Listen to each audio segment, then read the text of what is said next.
इतने अच्छे बच्चे हैं, इतनी जल्दी बात समझते हैं, ज़्यादा तरद्दुद नहीं करना पड़ता। तरबियत इसलिए ज़रूरी है कि उनकी डायरेक्शन, बड़ों का काम है कि उनको डायरेक्शन दे। बोलना कैसे है, गुफ्तगू कैसे, कोई आए तो कैसे, ये सारी चीज़ें हिस्सा हैं। ये जब आपके अंदर आ जाएंगे आप खुद एक अच्छे इंसान बन जाएंगे। अस्सलाम वालेकुम व्यूअर्स। बरतानवी ड्रामा निगार विलियम शेक्सपियर ने कहा है कि अगर आप अपने बच्चों को तख्लीकी बनाना चाहते हैं तो उन्हें बचपन में परियों की कहानियाँ सुनाएं, और अगर आप अपने बच्चों को मज़ीद तख्लीकी और ज़हीन देखना चाहते हैं तो उन्हें परियों की मज़ीद कहानियाँ सुनाएं। खुशकिस्मती से हम उस दौर में रहे हैं और जब हमने पीटीवी के ऊपर बच्चों के बहुत ही दिलचस्प प्रोग्राम देखे जिनकी यादें आज भी हमारे जहनों में नकूश हैं, लेकिन आजकल ये सारी चीज़ें देखने को नहीं मिलती। बच्चे मजबूरन भारतीय कंटेंट और इसके अलावा गैर मुल्की कंटेंट देखने पे मजबूर हैं डबिंग की सूरत में, लेकिन हमारे मुल्क में बच्चों के लिए ऐसा कंटेंट तैयार नहीं किया जा रहा। क्या हमारे बच्चे हमारे लिए तरजीह नहीं हैं? इस हवाले से बात करने के लिए हम आज मौजूद हैं फारूक कैसर साहब, कलियां प्रोग्राम के तख्लीककार, डायरेक्टर, हिदायतकार और एक्टर भी थे। ये बच्चों की नफ्सियात बहुत अच्छी तरह समझते हैं। सर, क्या वजह है कि पाकिस्तान में बच्चों के लिए उस तरह का मवाद नहीं पेश किया जा रहा? क्या बच्चे हमारी तरजीह नहीं रहे आजकल? मेरे ख्याल में बच्चों से ज़्यादा हमें बड़ों की तरबियत करनी चाहिए, क्योंकि बच्चे इस दौर के बच्चे हमसे ज़्यादा एडवांस हैं, ज़हीन हैं। तरबियत इसलिए ज़रूरी है कि उनकी डायरेक्शन, उनको चूँकि बड़ों का काम है तजर्बाकार लोगों को कि उनको डायरेक्शन दें। तो डायरेक्शन देने के लिए हमारा प्रोग्राम जो कलियां जो था वो बच्चों के लिए शुरू हुआ, फिर फ़ौरन ही 1-2 साल में फिर वो फैमिली प्रोग्राम बन गया बड़ों के लिए भी। तो वो एक ऐसा प्रोग्राम था जिसे फैमिली बैठ के देख सकती थी और लर्न कर सकती थी। हमने कोई प्रोग्राम ऐसा नहीं किया, कुछ 45 साल हो गए हमें अभी तक स्क्रीन पे कोई ऐसा नहीं प्रोग्राम के जिसमें मैसेजेस ना हो या आसान लफ्ज़ों में और बच्चों की इंटरेस्ट भी हो, बड़ों का इंटरेस्ट भी हो। तो मेरे ख्याल में हमें जो सबसे बड़ी जो ज़रूरत है वो एकेडमीज़ की। एकेडमी बेशक बिल्डिंग शायद हमारे पास अभी रिसोर्सेज ना हो, लेकिन हमारे पास लोग मौजूद हैं, एक्सपीरियंस्ड और तजर्बाकार और माहिर और दानिश्वर और अदीब और शायर, क्या नहीं है, पेंटर्स। लेकिन रिफ्लेक्ट नहीं हो रहा सर स्क्रीन तो पे। ये बच्चे क्यों हमारा जो कंटेंट है वो क्यों नहीं देख रहे? उनकी दिलचस्पी क्यों नहीं है उनकी? उसकी वजह है कि पहले जो टेलीविज़न था हमारा वो एकेडमी की हैसियत रखता था। अब जो टेलीविज़न है उसमें आप खोल लें, घर में एक ही टीवी होता है, उसमें हर वक्त सियासत। तो बच्चों के लिए फिर वो क्या जाता है मोबाइल फ़ोन, या आजकल देखें कोरोना की वजह से बच्चे जो बड़े मना करते थे ज़्यादा स्क्रीन के सामने ना रहो, मोबाइल को हाथ, लेकिन अब वो आ गए हैं क्योंकि उनकी पढ़ाई इसके ज़रिए हो रही है, नेट के ज़रिए। तो हालात बदलने के साथ साथ हमें चाहिए कि हम भी वैसे ही तैयारी करें जो कि हम नहीं करते। बड़े तो बिल्कुल ही नहीं करते, क्योंकि उनका ये ख्याल है कि ये टीचर्स का काम है या स्कूल का काम है, जबकि असल तरबियत बच्चे की घर में होती है। और घर में सबसे इम्पॉर्टेंट एलिमेंट और मीडियम जो है वो टेलीविज़न है। और टेलीविज़न का जो करैक्टर है, जो किरदार है आज के दौर में, वो बड़ा इम्पोर्टेंट है। और क्योंकि बाहर निकल नहीं सकते, बहुत सी वजूहत हैं, बच्चों को निकलने नहीं देते, तो घर में है। तो घर में तो बेहतरीन उस्ताद जो है, बेहतरीन मेंटर, बेहतरीन तरबियत गाह जो है वो टेलीविज़न है। तो हमारे प्रोग्राम आपने जब कलियां प्रोग्राम शुरू किया तो आपने भांप लिया था कि बच्चों की जो दिलचस्पी है वो कार्टून्स में है, जो आजकल 2D या 3D की शक्ल में है। उस वक्त आप 2D या 3D कार्टून्स तो नहीं बना सके, लेकिन आपने इस तरह के पपेट्स क्रिएट किए कि वो बच्चों को कार्टून्स लगे और उसमें दिलचस्पी पैदा हुई। ये कैसे, क्या आपने इसके ऊपर कोई रिसर्च की थी? ये मेरे जहन में था, काम तो किया था मैंने, लेकिन असल जो मैंने जो नोट किया वो ये था कि जो 2D हैं, जिसे एनिमेशन कहते हैं, वो बच्चा छू नहीं सकता। वो एक, जब तक आपके पास उसको डिस्प्ले करने का कोई आपके मटेरियल ना हो, टेलीविज़न स्क्रीन ना हो, बिजली ना हो, जबकि पपेट में ऐसा नहीं है। पपेट में छू सकता है, पपेट को वो आइडियलाइज बना लेता है। और हमने कोई 2,500-3,000 हज़ार शोज़ किए रिमोट एरियाज़ में जाके, और इतना इफ़ेक्टिव इसको पाया पपेट शोज़ को, क्योंकि वो समझते हैं कि हम में से हैं, ये हमारी तरह के हैं। तो फिर मैंने इस पे ज़ोर दिया और इस पर बड़ी रिसर्च की। यानी टेलीविज़न ज्वाइन करने के बाद रिसर्च की और बहुत कुछ लर्न किया। मेरे ख़्याल में हमारी एकेडमीज़ होनी चाहिए।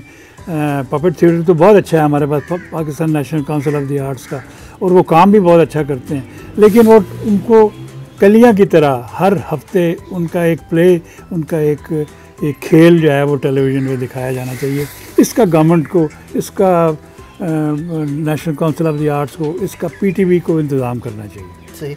सर, बचपन में जो भी बच्चे कार्टून या जिस तरह के भी ड्रामे या प्लेस देखते हैं, वो किस तरह उनकी शख्सियत के ऊपर असर अंदाज होते हैं? क्या वो थोड़ी देर देखने के बाद भूल जाते हैं, उनके जहनों से ये चीज़ें मिट जाती हैं, या ज़िंदगी भर साथ चलती हैं उनके? मैंने नोट किया कि बात आपकी बड़ी अच्छी है, बिल्कुल ठीक है कि वो कुछ अरसे के बाद वक्त के साथ साथ, टेक्नोलॉजी में चेंजेस के साथ साथ, डेवलपमेंट के साथ साथ वो ज़ायल हो जाती हैं, यानी पीछे चले जाती हैं, निकलती नहीं हैं। लेकिन मुझे जो हैरत अंगेज़ तजुर्बा हुआ वो था ड्यूरेशन। अगर हम 40 साल, 35 साल, 30 साल, 10 साल तक एक प्रोग्राम करेंगे और वो इतना इंटरेस्टिंग हो कि वो बच्चों की तवज्जो अपनी तरफ ले, तो फिर उनकी हर बात जो है वो ज़हन नशीन कर देते हैं। मुझे अमेरिका से, बरतानिया से, फ्रांस से, हर जगह जहाँ पाकिस्तानी हैं वहाँ से मुझे मेल्स आती हैं कि हमारे बच्चे मिस करते हैं, हमने जो कुछ देखा ये हो। तो उसकी वजह ये नहीं है कि, उसकी वजह कि आज की रिक्वायरमेंट है, टेक्नोलॉजी इतनी एडवांस है, उस्ताद अब को ज़रूरी नहीं समझा जाता क्योंकि आपके पास नेट है, आपके पास गूगल है। लेकिन मेरा ये बिलीव है कि उस्ताद एक जो होता है उसकी हरकत, उसका उठना बैठना, बोलना चालना, वो तरबियत जो वो लाइव दे सकता है या पपेट्स के ज़रिए या लाइव अपीयरेंस के ज़रिए, वो कोई इंस्टीट्यूशन या किताब नहीं दे सकती। तो ये कमी है हमारे यहाँ की, इसको डेवलप करना चाहिए। सबसे बड़ी बात है कि बच्चों के लिए एकेडमी हो जिसमें स्क्रिप्ट राइटिंग, स्टोरी टेलिंग, गीत, अदबी, मोबाइल से दीन, दुनिया, सब के बारे में हर दानिशवर, हर बड़े आदमी को बात करनी चाहिए। क्योंकि ये जो एक्टर हैं, जो दानिशवर हैं, जो अदीब हैं, ये बच्चों में बड़े पॉपुलर हैं। आज भी उनको लाइक करते हैं, उनकी बात सुनते हैं। तो उनको किसी तरह, चूँकि अब टेलीविज़न मुझे पता है कि इट्स वेरी डिफ़िकल्ट कि उनको बुलाना और उनसे आधा घंटा। मैंने अपनी ज़िंदगी में फैज़ साहब को देखा। फैज़ साहब बच्चों के एक प्रोग्राम में आते थे, हम इतने छोटे नहीं थे लेकिन हम रिकॉर्डिंग में हम थे। तो मैं बच्चों की जो थी ना एक दिलचस्पी और एक वलवला, वो मैंने किसी बहुत कम प्रोग्राम। तो बड़े लोग जो हैं, बड़े शायर जो हैं, जो जाने पहचाने हैं, जिनका काम है, जिनकी नज़में पढ़ते हैं, जिनकी स्टोरीज़ पढ़ते हैं, वो अगर आकर एक आध मिनट, घंटा, आधा घंटा उस एकेडमी में या उस टेलीविज़न स्क्रीन पे आके बच्चों को बात करें, वो कभी नहीं भूलेगी। सही। सर, आप जब प्रोग्राम करते थे तो बहुत ही उसके ऊपर रिसर्च किया करते थे, बहुत डिटेल। आपके जो उस प्रोग्राम्स के कैरेक्टर थे वो हमारे मुआशरे से बहुत उनकी मुमासलत थी। लेकिन आज हमारे बच्चे जो भारतीय कार्टून्स देखते हैं या जो वेस्टर्न कार्टून्स है, देखने में कोई मुज़ायका नहीं है, लेकिन हमने ये फ़ील किया है कि जो वेस्टर्न कार्टून है उनमें तशद्दुद का जो अंसर है वो काफ़ी ज़्यादा होता है, या जो भारतीय कार्टून्स हैं उनके अंदर मज़हब का जो अंसर है वो बहुत ज़्यादा होता है। तो ऐसी सूरत में हम कैसे कम्पीट करें, हमें किस तरह का कॉन्टेंट पैदा करना चाहिए? देखिए, जो गैर मुल्की हैं डेफिनेटली वो कमर्शियल हैं सारे। अब वो जो कमर्शियल चीज़ होती है उसके लिए उसको लाइबिलिटी नहीं है कि वो आपको कुछ सबक दे या कोई मैसेज दे। उसने एक बिज़नेस करना है तो करता है, इंडिया का हो या अमेरिका का हो या किसी दुनिया के किसी मुल्क। जो बात अपने मुल्क की क्रिएशन की है, हमने ये शुरू किया था 1-2 प्रोग्राम, 5-10 प्रोग्राम, वो इतना लंबा चलेगा हमें भी नहीं पता था। हमारे अभी इसी बाग में जहाँ बैठे हुए बाहर 2 स्टैचूज़ पड़े हुए हैं 8-8 फुट के, मासी और सरगम के, और वो सीढ़ियाँ लगवा के दिए हुए हैं। कोई 10 साल हो गए हैं उसको। रोज़ाना 100-50 बच्चे आते हैं, उनकी गोद में बैठते हैं, इतना खुश होते हैं। ये उनको देख के मैं अंदर अपनी खिड़की में से देखता हूँ तो मैं भी बहुत खुश होता हूँ, क्योंकि ये हमारे हीरोज़ हैं, हमने बनाए हुए हैं, हमारे इस कल्चर के हैं, हमें नुमाइंदगी देते हैं या इस कल्चर की नुमाइंदगी करते हैं। तो अपने हीरोज़ सबसे पहले काम, वो चाहे दानिशवर हो, चाहे शायर हो, चाहे अदीब हो, चाहे पेंटर हो, चाहे आर्मी का हो, चाहे सिविलियन हो, कोई जो हमारे हीरोज़ हैं उनको प्रोजेक्ट करना चाहिए। और क्योंकि उनको प्रोजेक्ट करेंगे तो बच्चों में वो बनने की या वो वहाँ तक जाने की एक सलाहियत या शौक़ पैदा होगा। हमारे यहाँ प्रॉब्लम ये है कि वक्त बड़ी जल्दी तेज़ी से आगे निकल गया। हमारे जो टेलीविज़न के एकेडमीज़ हैं, लेकिन बहुत ज़्यादा तेज़ी से हमें ज़रूरत है कि अपने प्रोड्यूसर्स को, अपने डायरेक्टर्स को रिफ्रेशर कोर्स करवाएं और उनको भेजते रहें वो कि दुनिया में कहीं भी जाएं वो। और आज के दौर की जो रिक्वायरमेंट है उसमें साइंस आ जाएगी, उसमें फोकलोर आ जाएगा, अपनी स्टोरीज आ जाएंगी। ये काम है उसका, प्रोड्यूसर का, मिक्स करके आज के बच्चों को, क्योंकि आज के बच्चों का वो वाला इंटरेस्ट नहीं जो आपका या हमारे ज़माने में था। आज के बच्चों को साइंस भी चाहिए, इंटरनेट भी चाहिए, मोबाइल फ़ोन भी चाहिए, तस्वीर भी चाहिए, वीडियो भी चाहिए।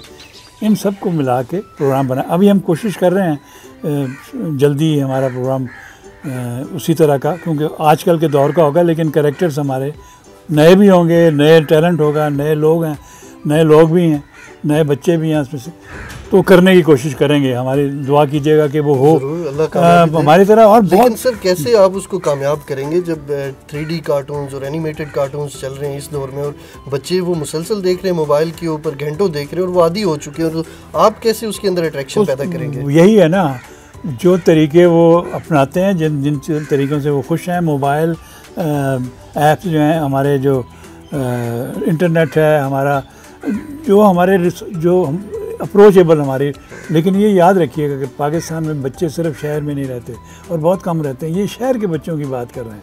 असल में हमारी तरबियत पूरे पाकिस्तान के बच्चों की है, जिसमें ज़्यादा तवज्जो जो है उन्हें जो रिमोट एरियाज हैं, क्योंकि वो जवान जब होंगे तो उनके लिए आगे क्या है फिर। वो इधर की तो उनको तालीम नहीं दी हुई, मोबाइल की आपने तालीम नहीं दी, इंटरनेट की तालीम नहीं दी, या एक्सेस नहीं थी उनकी, तो वो कैसे मिक्स होंगे। तो इसके लिए एक काम जो मेरे जहन में है, जो मैंने अपने तजर्बे से मैंने नोट किया। मैंने सबसे पहले टीवी से काम शुरू किया, फिर मैं रेडियो में गया, फिर मैं स्टेज पे चला गया, उलट किया। लोग स्टेज पे आते हैं, फिर रेडियो पे जाते हैं, फिर टीवी पे आते हैं, फिर फिल्म में जाते हैं। मैंने उलट किया, क्योंकि जब ये पॉपुलर हो गए पपेट्स, तो फिर इनको मैं लेके गांव-गांव निकल गया और फिर मैंने वो तजुर्बा किया जो मुझे ज़िंदगी भर नहीं मिल सकता था। वो तजुर्बा ये है कि जो इंटरेक्शन सामने से बच्चों को तरबियत की होती है, वो टेलीविज़न से शायद, टेलीविज़न का एक फ़ायदा है कि आप फिर चला लें, फिर देख लें, नहीं समझ आई दोबारा देख लें। जब तक जो पपेट शोज़ हैं, जो डायरेक्ट स्टेज शोज़ हैं, वो एक ही बार होते हैं, या जो उसमें आपने कह दिया वो चला गया। लेकिन उसमें सबसे बड़ी खूबी है कि फीडबैक उसी वक्त मिल जाती है आपको कि ये कहना है कि नहीं, ये समझ आई कि नहीं, इसको चेंज करना है कि नहीं। तो मुझे बड़ा तो मेरे ख्याल में हमारे पास हमारी एज अब ज़्यादा हो गई है। जो नए यंगस्टर हैं उनको ट्रेन करना चाहिए। उनको ट्रेन करने के बाद दो चीज़ों में, टीवी का प्रोग्राम कैसे बनाना है और स्टेज का प्रोग्राम कैसे बनाना है, दोनों में ज़मीन आसमान का फ़र्क है।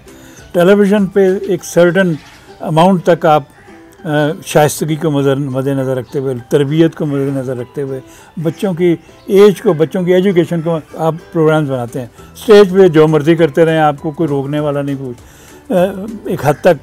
तो मेरे ख़्याल में दोनों चीज़ों की तरबियत देनी चाहिए, और तरबियत देने के लिए हमारे पास ऐसा सा पाकिस्तान में है टैलेंट, ऐसा सा दानिश्वर है, ऐसा सा आलिम है, ऐसा सा एक्सपर्ट है, जो बड़ी आसानी से उनको ये चीज़ ट्रांसफ़र कर सकता है। जब ये चीज़ हो जाएगी, फिर आप कैसे पीछे रह सकते हैं? कभी भी नहीं रह सकते।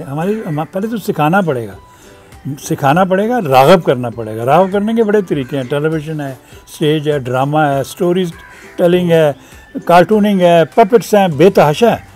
ये जो तो ये इनको इस्तेमाल करते हुए हम आसानी से बच्चों को, क्योंकि बच्चे बहुत वो वाले बच्चे नहीं हैं। मैं यूनिवर्सिटी में, फातिमा यूनिवर्सिटी में पढ़ाता हूँ, वहाँ मैंने देखा, मैं जो 45 साल में काम सीखा वो 45 दिनों में सीख गई बच्चियाँ, इतनी तेज़। अब वो टैलेंट उनके पास एक्सेस है, इंफॉर्मेशन का अंबार लगा हुआ है, तो उनके लिए अप्रोच करना आपको मुश्किल नहीं है। लिहाजा उनको थोड़ी सी आप हिंट देंगे वो, लेकिन ना, मेरे इंटरव्यूज़ होते हैं, मैं बहुत बिज़ी रहता हूँ कि जी हम हमारे बच्चों को ट्रेन करें, ऑनलाइन ही कर दें।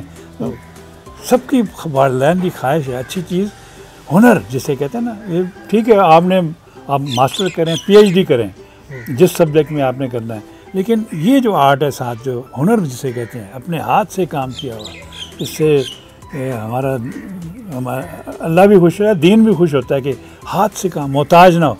तो जब एक आपका आर्ट आ जाएगा, चाहे वो पपेट मेकिंग है, चाहे कार्टूनिंग है, पेंटिंग है, म्यूज़िक है, स्टोरी है, कुछ, तो फिर आपके अंदर एक कॉन्फिडेंस पैदा होगा, और वो कॉन्फिडेंस ही आपको आगे लेके जाएगा। सही सर, जो प्राइवेट मीडिया है इसका कितना रोल है बच्चों की ग्रूमिंग में, बच्चों के अंदर उनके अंदर पाकिस्तानियत पैदा करने में, उनको अपनी ज़ुबान से जो है वो लगाव पैदा करने में, उनको जो हमारा कल्चर है उसके ऊपर, ताकि वो प्राउड फील कर सके?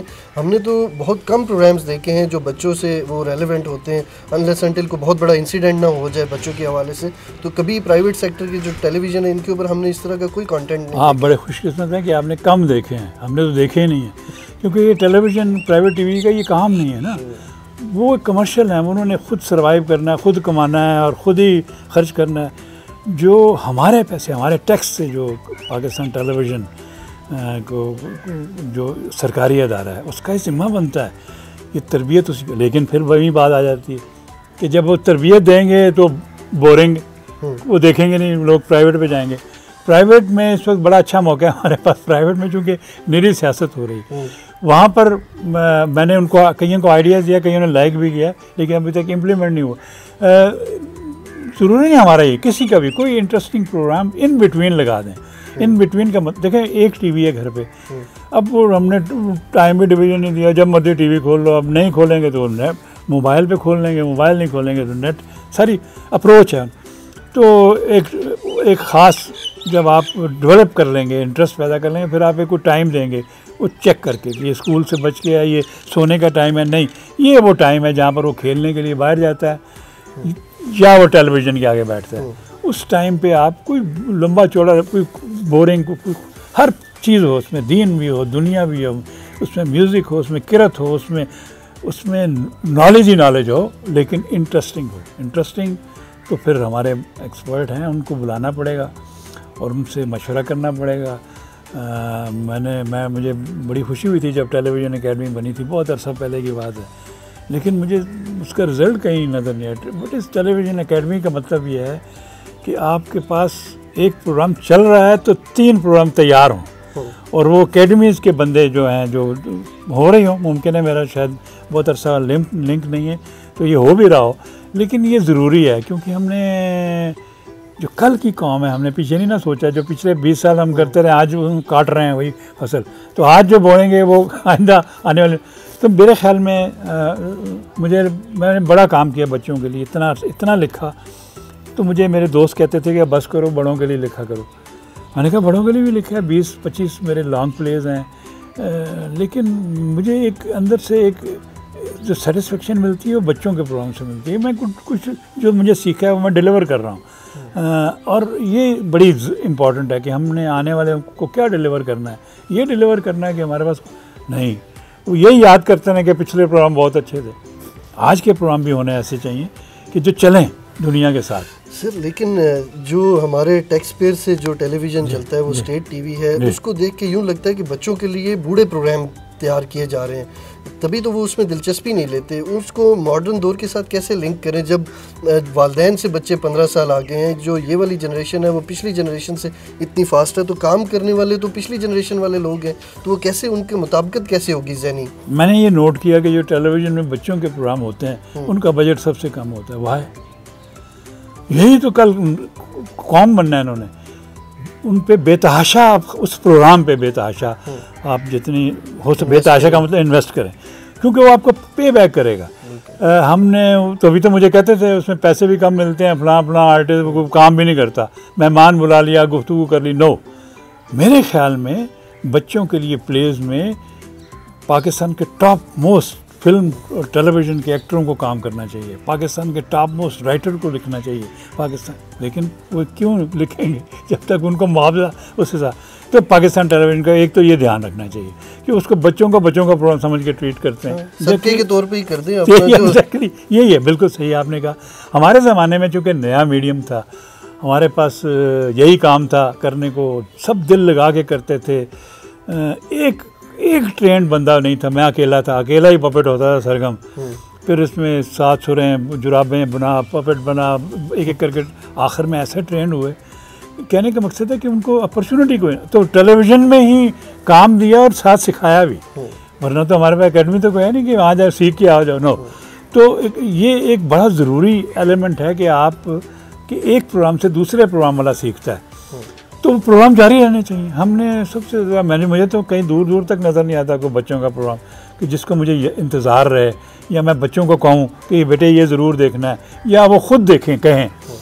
सबसे ज़्यादा तवज्जो देनी चाहिए हमें, सबसे ज़्यादा बजट के साथ, क्योंकि आजकल के दौर में कोई बड़ा आदमी, कोई बड़ा राइटर, डेफिनेटली उसकी भी ज़रूरियात हैं, उसने भी यहीं से मीट, अगर उसको आप एक प्रोजेक्ट पे लगा देंगे तो सारे बाकी प्रोजेक्ट छोड़ देगा, और उस पर जब काम करेगा तो फिर उसको मुआवजा भी उस हिसाब से मिलना। सही सर, बच्चों के जो मसाइल हैं वो अक्सर औकात हाईलाइट होते रहते हैं मीडिया में, बच्चों के साथ ज़्यादती के, और बच्चों को कैसे समझाया जाए ये भी एक बहुत बड़ा मसला है, जिसमें जो हमारी कौम है वो 2-3 हिस्सों में तकसीम है। ख़ास करके जिनसी तालीम का जब मौजू आता है कि बच्चों को समझाया जाए, पेरेंट्स को समझाया जाए, गुड टच बैड टच, तो ये अभी तक तरीका वज़ा नहीं हो रहा, पता नहीं चल रहा है। लोग कह रहे हैं, एक मौक़िफ़ ये है कि ये हमारे माशरे से मुताबिकत नहीं रखता, हमारे मज़हब के ख़िलाफ़ हैं ये चीज़ें। दूसरे जो रोशन ख्याल तबका है वो ये कहता है कि कोई हर्ज नहीं है इसमें। अब बच्चों को समझाना भी है और उनको बचाना भी है, उनको महफूज भी बनाना है, तो क्या तरीका इख्तियार किया जाए कि बच्चों को समझाया भी जाए और माशरे में तकसीम भी ना हो, लोग इसके ऊपर मुत्तफ़िक भी हो जाए? टेलीविज़न मेरी नज़र में टेलीविज़न एक मॉडर्न मीडियम है, ये शहरों के लिए है, इसमें देहात का कोई ताल्लुक़ नहीं, जो बड़ी अफसोसनाक बात है। हमारे ज़्यादातर बच्चे देहात में हैं, देहात में वो बच्चे हैं जिनको एजुकेशन की फैसिलिटीज़ नहीं है, हेल्थ की फैसिलिटीज़ नहीं, तो हमारे चूँकि वहाँ हम सारा टारगेट हमारा शहर के बच्चों पे है। शहर के बच्चे शहर के, ओके जी, ये बहुत ज़रूरी है, क्योंकि शहर के बच्चों ने ही कल कमिश्नर बनना है, इन्होंने वज़ीर बनना है, इन्होंने सियासत में जाए, पढ़े लिखे लोगों ने, तो वो तो बहुत ज़रूरी है। लेकिन वो जो आप बात कर रहे हैं ना, वो इंतहाई सेंसिटिव है कि वो वहाँ ये सारी वारदातें जो आप करते हैं ज़्यादातर उन छोटे शहरों में या छोटे इलाकों में, बिल्कुल इसमें दो एंगल निकलते हैं। बड़े इलाकों में भी होंगी, यहाँ बताते नहीं हैं, यहाँ उसको कवर कर देते हैं। छोटे इलाकों में पता चल जाता है, जब वो पता चल जाता है तो हमें अफसोस होता है। अफसोस क्यों? जब आपने उनको तरबियत ही नहीं दी। हमारे पहले हमारे देखे ना, हमारे कौन से मेरे वालिदैन कहाँ पढ़े हुए थे? बाप वालिद पढ़े हुए थे, वालदा तो नहीं पढ़ी थी, सारी तरबियत तो वालदा करती थी।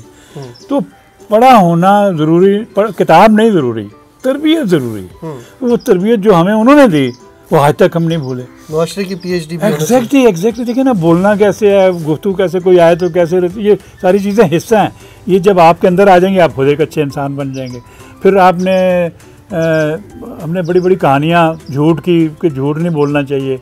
अब मसला ये है कि इसको साइंटिफिक तरीके से बताना चाहिए कि झूठ के नुकसानात क्या हैं, या झूठ, और कई झूठ ऐसे हैं जो आप बोल रहे हैं उससे कोई हर्ज नहीं, मेरे हिसाब से उससे माशरे पे कोई असर नहीं पड़ता। कुछ झूठ ऐसे हैं जिससे माशरा तबाह हो जाता है उन झूठ।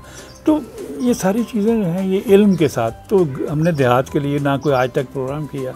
शुरू में होते थे पहले गांव, वो जो शुरू में प्रोग्राम हुए वही बहुत बड़े सिंगर बने जो गांव में गाते थे, और वो जो बग़ैर माइक के गाते थे, और वो जो थिएटर बाली जट्टी, वो थिएटर, वो तुफैल न्याजी, वो गिनते जाएँ, वो आलम लोहार, ये सारे जो लोग थे ये प्योर लोग थे। अब तो माइक्रोफोन के लोग हैं, अब तो मीडिया के टेक्नोलॉजी के लोग हैं, टेक्नोलॉजी के सिंगर हैं, ट्यूनर लगाए, ऑटो ट्यूनर, आपकी आवाज़ बदल, ये सब बहुत अच्छी बात है, ये भी होना चाहिए। लेकिन ओरिजिनल हम भूल गए।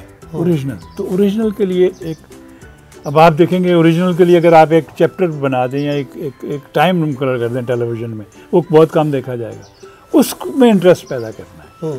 उसमें इंटरेस्ट 2-3 तरीक़ों से, नामवर एक्टर जो आजकल इन है वो आएँ, वो बात करें, और उनके पास इतना नॉलेज हो, ना हो तो उनको बता दिया जाए, क्योंकि उन्होंने बच्चों के सामने नुमाइंदगी, और इंटरेस्ट पैदा करें। बच्चों के लिए क्या इंटरेस्ट है, इनाम रखें आप, उनके लिए मुलाकात रखें। जब मैं पढ़ने गया था अमेरिका में, तो मेरे साथ एक दोस्त रहता था सैन फ्रांसिस्को में, बहुत पुराना मेरा, वो इतना खुश हुआ, उसने कहा नेक्स्ट वीक मेरे पास आना तुमने। मैं वहाँ पर 1.5 साल पढ़ता रहा, एक हफ्ता भी मुझे मौका नहीं मिला। मुझे अमेरिकियों ने कहा कि इस बार तुम हमारे खर्चे पे हुए, तो हम एक टका तुमसे ये पूरा करेंगे। अगर तुम अपनी मर्ज़ी से जब अपने वीज़े पे अपने पैसों पे आओगे तो फिर सैर कर ले। वो वजह क्या थी, मैं क्यों नहीं जा सका? क्योंकि उन्होंने हर हफ्ते 2 छुट्टियाँ, हफ्ता इतवार को, दुनिया के सबसे बड़े directors, producers, actors, musician, music director, कोई नहीं छोड़ा। हर हफ्ते एक लेक्चर, हफ्ते को एक, इतवार को एक। वो इतना इन्फॉर्मेटिव होता था कि हम जा नहीं सकते थे। ये है इंटरेस्ट क्रिएट करना। इंटरेस्ट क्रिएट करने के लिए पैसा लगता है, पैसा लगने के लिए अकल चाहिए, और अकल के लिए हम देखें ना, आप कैटेगरीज बना दें। इन प्रोड्यूसर्स में बच्चों का प्रोग्राम करने के बहुत मवाद है, इंटेलिजेंट है, लेकिन जब मुआवजा होगा, जब तरक्की का बारी आएगी फलाना, तो सब तो पीछे रह। जिस खेल में पैसा है वो खेल तरक्की किया पाकिस्तान में भी, बाकी हमारा कौमी खेल था हॉकी, पैसा नहीं था, पीछे चला गया। हमारे पास कितना बहुत पैसा है, हमारे पास लगाना कहाँ है ये नहीं पता कि प्रायोरिटी कौन सी है, किधर लगाना चाहिए ज़्यादा पैसा जो कल हमें वो रिटर्न हो जाएगा, उधर लगाते नहीं हम लोगों। ठीक है, माना कि अभी तरक्की आप कर रहा है मुल्क, बहुत से प्रॉब्लम्स हैं, बिजली नहीं है, गैस नहीं है, ये सारी चीज़ें, पेट्रोल, ये सब आना है, ये ठीक है, ये साथ साथ चलेगा लाइफ में। मुझे 40 साल पहले, आपके आने से पहले मैं एक चंक देख रहा, उसमें यही प्रॉब्लम्स थे। तो 40 साल पहले मैंने 40 साल बाद भी नहीं, वही नीचे वो तो चलेंगे साथ।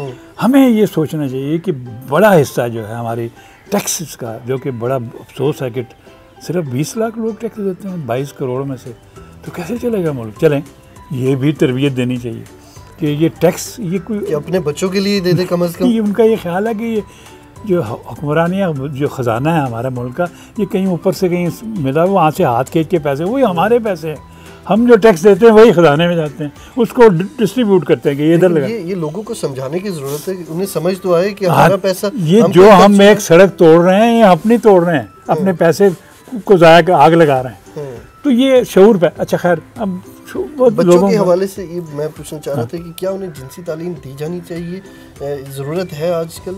हमारे देखें, जिनसी तालीम की कोई ज़रूरत नहीं है। हमारी जिनसी तालीम, हमारी अपना माशरा देख लें, बेटियों को उनकी माएँ देती थी, और जो बच्चे होते थे हमारे, वो दोस्त देते थे। दोस्त कौन? जो ज़रा बड़े होते हैं, जो जिनकी पर उसकी शादी हो गई है।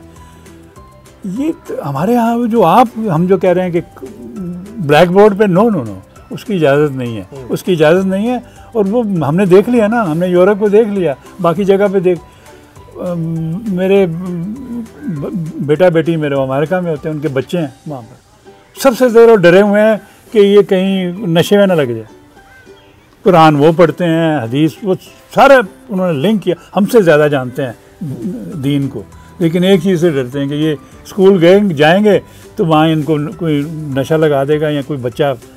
प्रॉब्लम एक नहीं है, प्रॉब्लम बहुत सी है। तो हमारी जिनसी तालीम के बारे में इल्म होना चाहिए, उसका डिस्प्ले नहीं होना चाहिए।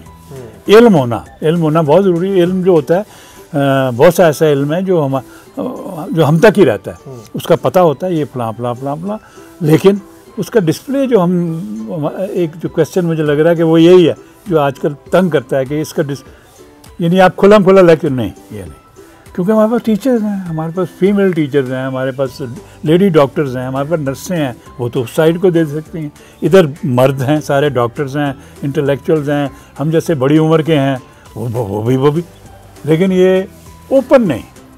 लेकिन हमने को एग्जिस्ट करना है, बच्चियों के साथ मिल के माशरे में काम करना है, नौकरी करनी है, एक साथ रहना है, तो वो हेजिटेशन नहीं रहेगी, यानी मेल की फ़ीमेल के हवाले से और फीमेल की मेल के हवाले से। कभी अगर ज़िंदगी में क्लास में साथ बैठे ही नहीं है। बहुत अच्छी बात आपने की, इतनी ज़बरदस्त बात की। मैं जब मैंने नेशनल कॉलेज ऑफ आर्ट्स में दाखिला लिया तो एक हैरत अंगेज़ मेरे लिए तजुर्बा था कि हमें लड़कियों के साथ पढ़ना था, लड़के को एजुकेशन थी, लेकिन इतनी तरबियत उसको 4 साल में मुझे मिली, कैसे बात करनी है। दूसरों को भी डांटते थे, ओए वो लड़की है सामने, ये गुफ्तगू नहीं करनी, यानी सेल्फ सेंसरशिप लग गई हमें। फिर हमें उससे आगे वो जो शाइस्तगी थी वो हमारे टीचर्स ने सिखा दी, ख़वातीन टीचर्स भी थी। सलीमा हाशमी फैज़ साहब की बेटी मेरी टीचर थी, और शहनाज थी, बेतहाशा हमारे टीचर्स थे। वो हमें शाइस्तगी, इधर से हमें सेल्फ सेंसरशिप, लड़कियों के साथ बोलना कैसे है, कितनी आवाज़ें बोलना है, ये बात कहनी है, ये नहीं कहनी है, फलां ये लड़कों में कर देनी है। ये जो सेंस है ये घर में भी होनी चाहिए। बहनें हैं घर में, मैं बड़ा हंसता हूँ इस बात पे। हर अल्लाह से दुआ है कि हर फैमिली में एक कम से कम एक लड़की ज़रूर दे।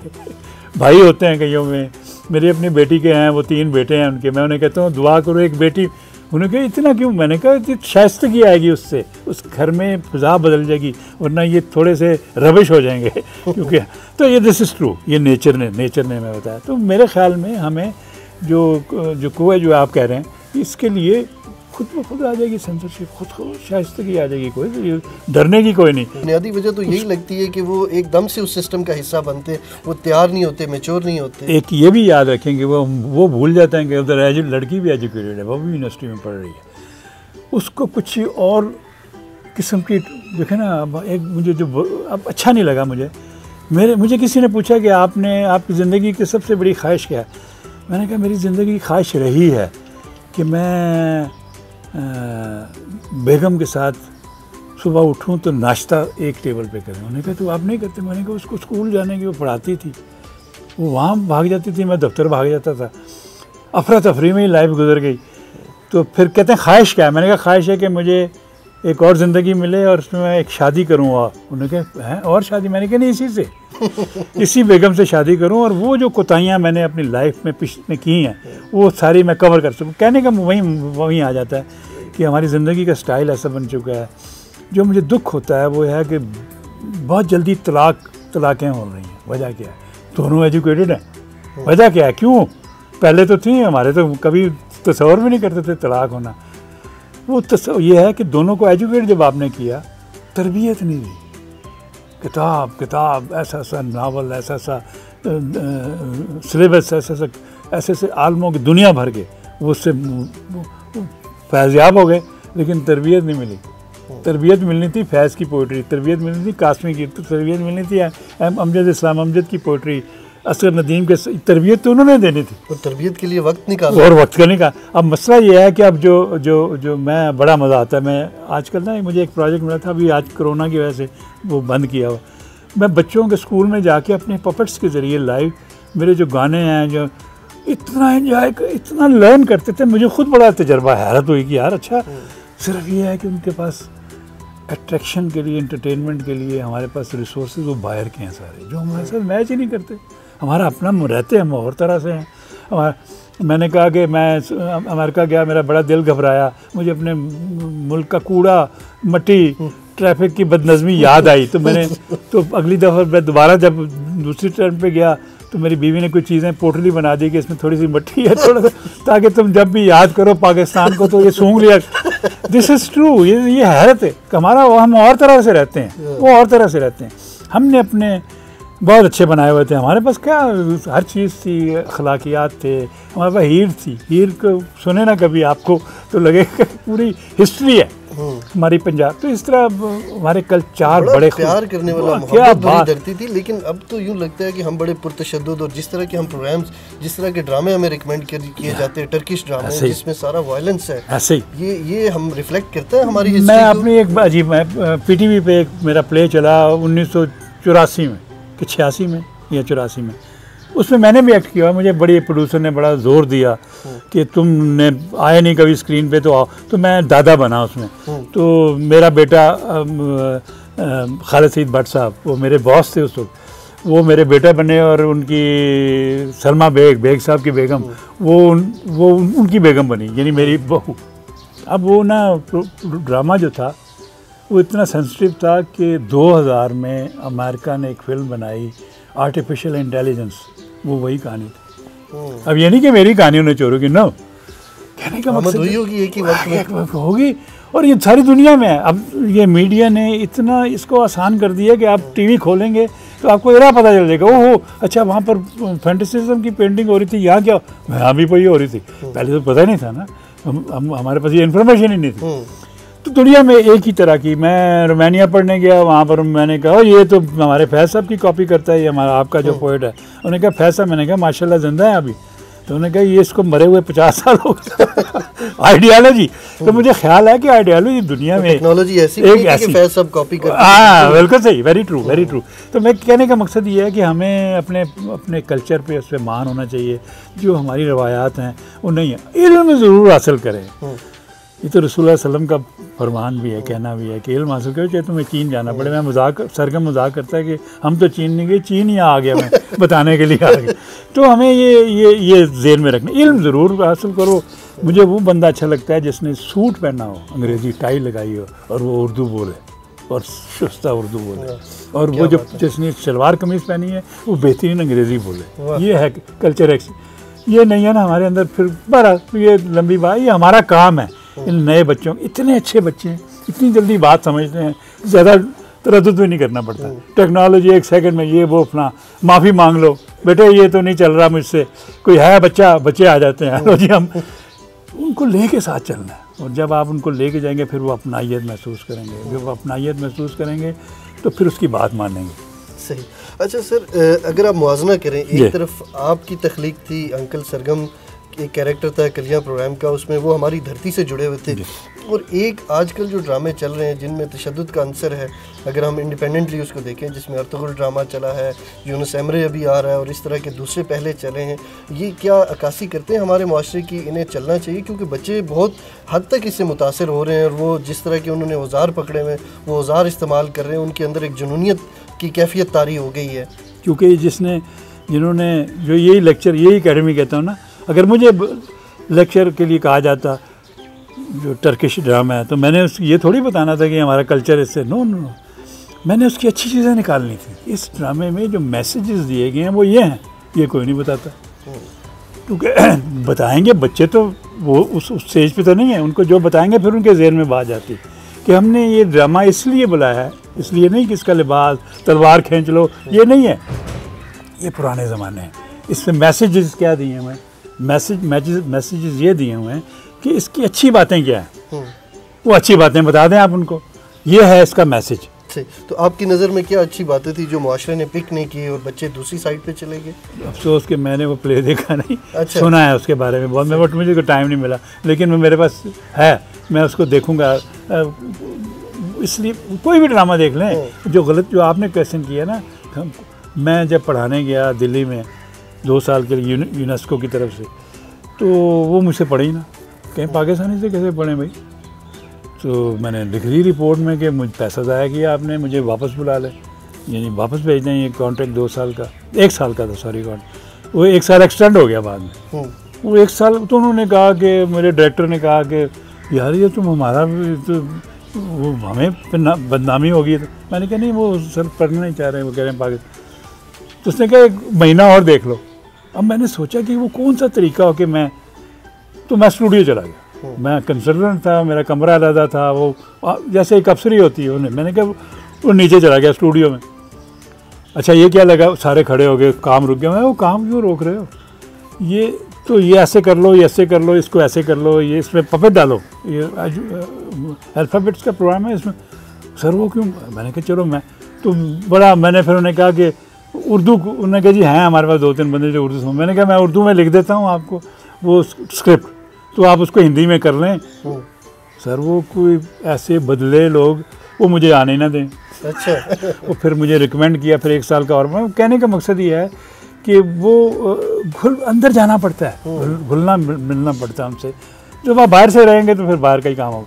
तो हम जब अंदर घुसेंगे अंदर, तो मुझे दुख, मैं असल जो बात थी, तो मैंने एक बार जब मेरी कोर्स ख़त्म हो गया, सब मुझे दावतें मिल रही थी, तो डीजी दूरदर्शन के शर्मा साहब, उन्होंने मुझसे कहा कि तुमने कल खाना मेरी तरफ, मैंने कहा सर खाना तो बुक है, लंच का, वो लंच भी बुक है, अच्छा नाश्ता कर लो। मैंने कहा चलें कितने बजे, उन्हें कल 10 साढ़े 10। मैंने कहा अच्छा, मैं जल्दी उठता हूँ सुबह, तो मैं कुछ खा पी के ना टोस्ट वोस्ट लेके, मैंने कहा 10 बजे तो बहुत, तो पहुँचा। वो घड़ी देख लेते हैं, थोड़ी देर के बाद उन्होंने कहा चलो। मैंने कहा शायद किसी होटल में जा रहे हैं, तो मैं उठा, तो उसने साथ छोटा सा कमरा था, वहाँ ले गए। वहाँ पर 8-10 मॉनिटर लगे हुए थे, और औरतें मर्द जो प्रोड्यूसर थे उनके, वो कार में हेडफोन लगा के वो देख रहे थे सारे पाकिस्तानी ड्रामे। अच्छा। हमारे पीटीवी के। और अब उसका रिवर्स हो गया कि उन्होंने कहा कि दुआ करें हम भी ऐसी शाइस्ता, हम ज़ुबान आ जाए, हमारी तो ज़ुबान ही कोई नहीं है। ये ज़ुबान सीखते हैं, ये कल्चर सीखते हैं, ये फलाना। वो शर्मा साहब मुझे डीजी कह रहा है। मैंने कहा सर हो जाएगा। तो मैंने कहा जी बात यह है कि आपको अगर इसी तरह काम करते रहे तो आप शायद हमसे आगे निकल। कहते नहीं, ये पॉसिबल ही नहीं है कि हम कैसे निकल सकते हैं आगे। फिर मेरी वो बात सच्ची साबित हुई। अब हम उनके ड्रामों की कॉपी करते हैं, बहुत अफसोसनाक बात है। हम जो कि ड्रामा, पीटीवी का ड्रामा पूरी दुनिया में मैं जहाँ जहाँ बड़ी दुनिया फिरा हूँ, तो पीटीवी का ड्रामे का उसके पास आज भी ये लेगेसी तो है नहीं ना ख़त्म होती, आज भी वही प्रोड्यूसर है, आज भी वही ज़हन है। मसला ये है कि प्रायोरिटीज़ क्या है। प्रायोरिटीज़ अगर ड्रामा है तो ड्रामे में राइटर को इतना मुआवजा दें, बड़े बड़े, और उसको ओपन कर दें, इसको ओपन कर दें, कोई भी लिखे, कोई यूनिवर्सिटीज़ को कहें, नेशनल कॉलेज ऑफ आर्ट, दुनिया में कोई जगह ऐसी, कोई कॉलेज यूनिवर्सिटी में जहाँ बच्चे बच्चियों को लिखने का शौक़ ना हो, हम उनको चांस ही नहीं देते, वो कभी आते ही नहीं है सामने। तो अब नेट आ गया तो मैं तो हैरान हो जाता हूँ उनकी जो बीच में, ठीक है नेट में कोई अच्छा ख़राब ज़्यादा है, अच्छी चीज़ें का, जो अच्छी चीज़ें हैं वो इतनी अच्छी हैं कि मैं खुद रश कर जाता हूँ कि ये हैं, जो चांस नेट मिला, बड़ी स्क्रीन क्यों नहीं मिली। और फिर लोगों की तरबियत का क्या, मैं तो बोलता रहूँगा तो फिर आपका टेपें ख़त्म हो जाएंगे। Sir thank you so much, आपने वक्त आपका बहुत शुक्रिया, बड़ी खुशी हुई मुझे, का सिलसिला ये सब्जेक्ट की वजह से मुझे बड़ी खुशी हुई।